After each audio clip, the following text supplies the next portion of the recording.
Hello everyone, welcome to this challenge zoology notes. आज के इस वीडियो में आपको बताऊंगी ऑर्गेनाइजर कॉन्सेप्ट के बारे में। ये जो टॉपिक है ऑर्गेनाइजर कॉन्सेप्ट एग्जाम में ज़्यादातर लॉन्ग में पूछा जाता है। तो क्या होता है organiser concept? The organiser is an embryonic tissue which organise the surrounding tissue to develop an embryo. पूरा चलिए, ये जो ऑर्गेनाइजर जो होता है एक तरह का एम्ब्रायनिक टिश्यू होता है जो कि किसी भी टिश्यू को, मतलब एक एम्ब्रायो का जो डेवलपमेंट होता है, किसी भी भ्रूण का जो विकास होता है, उसमें टिश्यू को किस तरीके से ऑर्गेनाइज करना है, किस तरीके से मतलब अरेंजमेंट करना है, उसी को ऑर्गेनाइजर कॉन्सेप्ट कहा जाता है। The normal development of an embryo is due to the existence of organiser. अगर एक नॉर्मल सामान्य तरीके से अगर डेवलपमेंट हो रहा है एम्ब्रायो का, तो वो ऑर्गेनाइजर के एग्जिस्टेंस के कारण ही होता है। The existence of organiser was discovered by Spemann. ये जो मतलब ऑर्गेनाइजर किस तरीके से काम करता है, इसका खोज जो है स्पेमन ने किया था।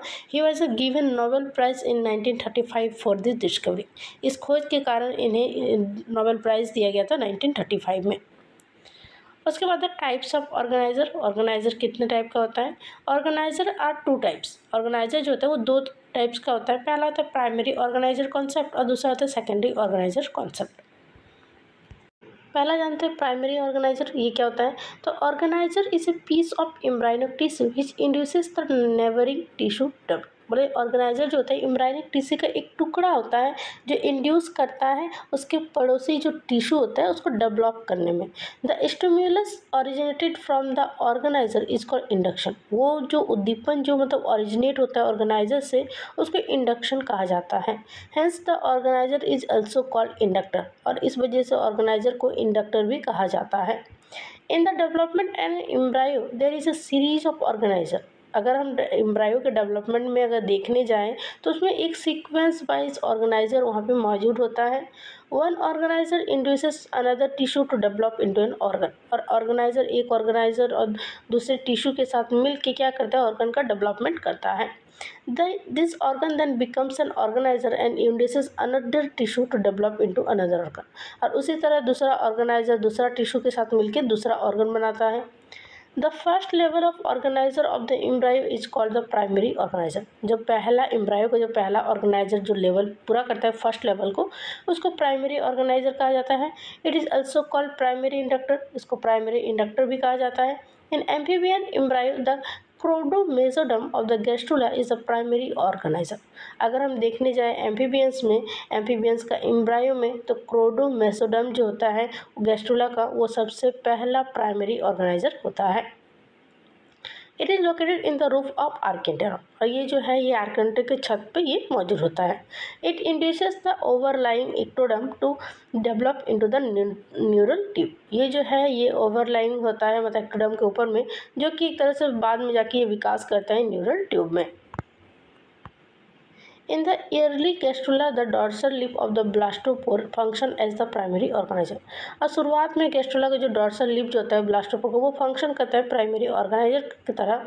इन the fertilised egg the grey crescent function as a primary organiser. और एक फर्टिलाइज्ड एग में जो ग्रे क्रिसेंट होता है वो काम करता है प्राइमरी ऑर्गेनाइजर का। उसके बाद आपको इस फिगर को ड्रॉ कर देना है, ये तीनों फिगर। एग्जाम में आपको फिगर जरूर ड्रॉ करना है, याद रखिएगा। आप चाहे तो यहाँ पे स्क्रीनशॉट ले सकते हैं। उसके बाद है when the primary organizer is removed from the early embryo, the embryo fails to develop।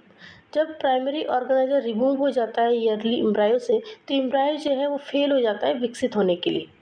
उसके बाद फिर आपको फिगर बनाना है कि when the blastopore is removed from the early gastrula, the gastrula fail to develop। When the early embryo is transported into the another primary organ, two embryo are produced। बोला जा रहा है जब एक जो शुरुआत का जो एम्ब्रायो जो ट्रांसप्लांटेड किया जाता है दूसरा प्राइमरी ऑर्गेनाइजर में, तो दो एम्ब्रायो जो है वो प्रोड्यूस होते हैं। उसके बाद आपको इस फिगर को ड्रॉ कर देना है। आप एग्जाम में लॉन्ग क्वेश्चन में जितना अधिक फिगर बनेगी आपको मार्क्स उतना अच्छा मिलेगा। नीचे लिख दीजिएगा Spemann transplantation experiment with the next embryo to show organiser.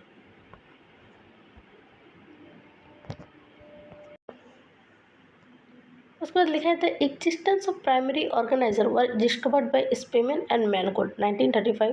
और ये प्राइमरी ऑर्गेनाइजर का एग्जिस्टेंस को खोजा गया था स्पेमन और मैनगोल्ड के द्वारा।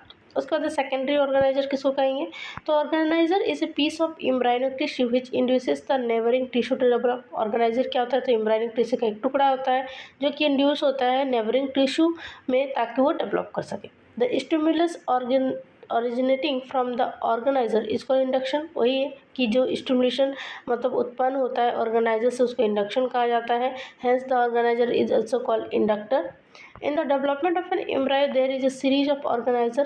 One organizer induces another tissue to develop into an organ. These organ then become some organizer induces another tissue to develop into another organ. Same है, मतलब जो आप इसमें प्राइमरी ऑर्गेनाइजर में वही सेकेंडरी ऑर्गेनाइजर में सेकेंड पॉइंट मिलता जुलता है, तो याद करने में भी प्रॉब्लम नहीं आएगा। बोला गया है कि जब एम्ब्रायो का डेवलपमेंट होता है तो उसमें एक सीरीज होता है, मतलब ऑर्गेनाइजर का एक ऑर्गेनाइजर दूसरे टिश्यू के साथ ऑर्गन बनाता है, फिर उसी तरह दूसरा टिश्यू जो है वो ऑर्गेनाइजर के साथ दूसरा टिश्यू बनाता है। The second level of organiser of the embryo is called secondary organiser. जो दूसरा जो चरण होता है ऑर्गेनाइजर का एम्ब्रायो का विक्स मतलब डेवलपमेंट में, तो उसको सेकेंडरी ऑर्गेनाइजर कहा जाता है। It is also called secondary inductor, इसको सेकेंडरी इंडक्टर भी कहा जाता है। In amphibians embryo the optic vesicles is the secondary organiser. Amphibians में जो ऑप्टिक वेसिकल्स जो होता है जो कि न्यूरल ट्यूब का पार्ट होता है वो सेकेंडरी ऑर्गेनाइजर होता है। उसके बाद आपको इस फिगर को ड्रॉ कर देना है।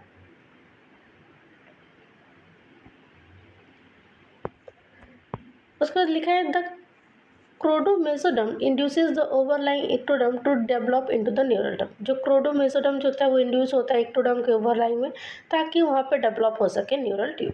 The anterior end of the neural tube develops to outgrowth called optic vesicles the rudiment of eye. और जो न्यूरल ट्यूब के जो एंटीरियर एंड होता है वो विकसित होता है दो आउटग्रोथ में, जिसको ऑप्टिक वेसिकल्स कहा जाता है, जो कि रूडिमेंट होता है आई का। The optic vesicle induces the overlying ectoderm to develop into the lens. उसके बाद ऑप्टिक वेसिकल जो होता है वो एक्टोडर्म के साथ मिलकर वो डेवलप करता है लेंस को। When the optic vesicle is excised, the lens cannot develop। अगर ऑप्टिक वेसिकल एक्साइट हो जाता है तो उसमें लेंस का किसी भी तरह का डेवलपमेंट नहीं होता है।